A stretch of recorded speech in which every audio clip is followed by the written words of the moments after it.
you're not the first and last one. And because of that concern, our government has sent us over here and various delegations comprising of all party members of parliament to different parts of the world, so that the world knows the threat which India has been facing from last so many years. And unfortunately, we have lost huge amount of human lives. Innocent people have been killed. And the fact of the matter is that this problem emanates from Pakistan only. Unless and until Pakistan stops promoting, aiding, sponsoring all these terrorist groups, this issue will not go away. And India has exercised utmost restraint in dealing with this problem.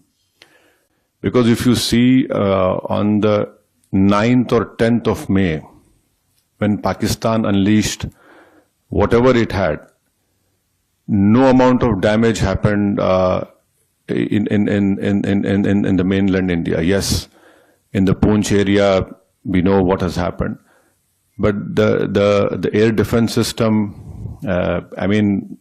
what has been said by the government in the media is that all our technology, all our warfare was able to stop whatever was thrown from a failed state like Pakistan.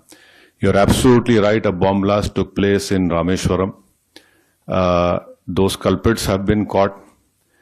And let me also remind you that the 26/11 incident which took place in Mumbai, Ajmal Kasab was caught.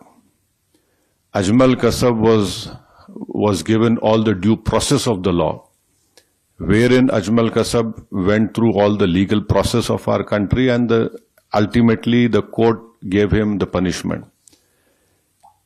Even after that, the Indian investigators gave all the evidences which was required to the Pakistani government.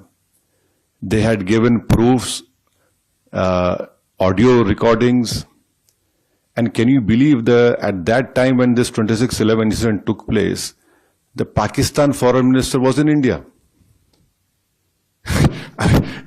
So this is a state which is not at all connected.